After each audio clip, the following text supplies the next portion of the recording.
if you want to do something quick and simple, go with the Arduino. If you want to build out something more complex, go with the Raspberry. We've gone over the basics of Arduino and we've gone over the basics of Raspberry Pi. They sound a little similar, but they also seem to focus on different areas. When would you use what? Let's clear it up once and for all. First and foremost, Raspberry Pi is a microprocessor and Arduino is a microcontroller.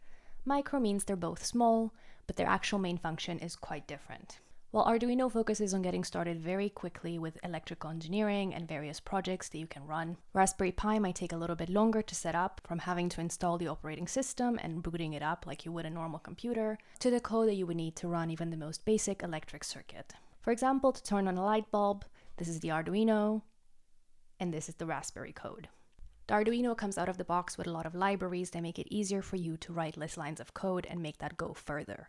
Also, because it's so small and doesn't have that much processing power, it's limited to running C++, unless you get one of the newer models that have become closer and closer to what a microprocessor would be able to do. Then you can also do something like MicroPython. On the other hand, the Raspberry Pi has more complex compute, which means it's able to run Python out of the box and build out more complex programs. As soon as you boot up the operating system, Python is already installed and you can get right into programming in the terminal. And this just looks more like a normal programming experience you would have with an IDE and a compiler. And the difference in simplicity can also be seen in the hardware. Other than the fact that we may need male-to-male cables for Arduino and female-to-male for the Raspberry Pi, it's still pinning and using a breadboard.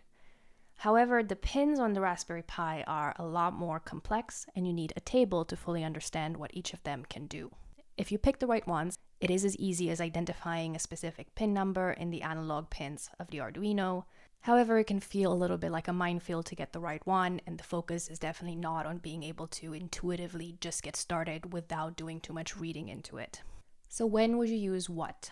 If you want to get started with a small project, like for example building your own robotic arm, the Arduino is a logical choice because it's just, well, easy.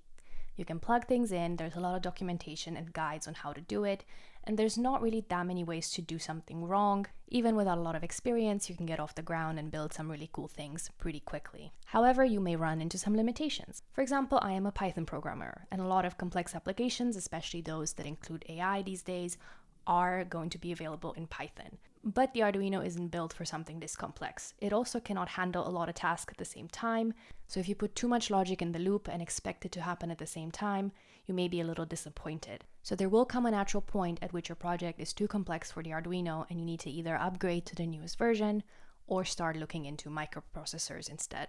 Now with the Raspberry Pi, if you want to get started with something very simple, it may feel like having to do a lot of upfront work and a lot of learning just to do something that should be a lot easier. And that's true. However, the upfront effort that you put in will pay off a lot more later. Because you can use familiar programming languages and you can install various other applications and plugins, and the ecosystem is much more developed toward advanced projects, it will be a lot easier to find support and to be able to implement a more complex idea. Also, it doesn't hurt that it has internet, and it also fills in the gap that with the Arduino, you would still need to connect to a laptop or a different computer to process all your code.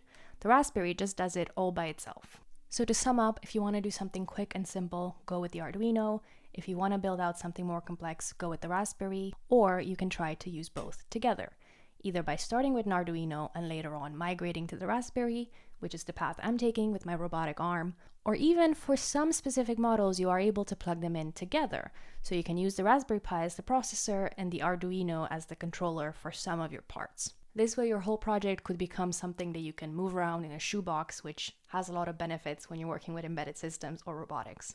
But more for that later. We're going to try out every alternative and every way of combining these microprocessors and controllers and see how far we can get with each of them.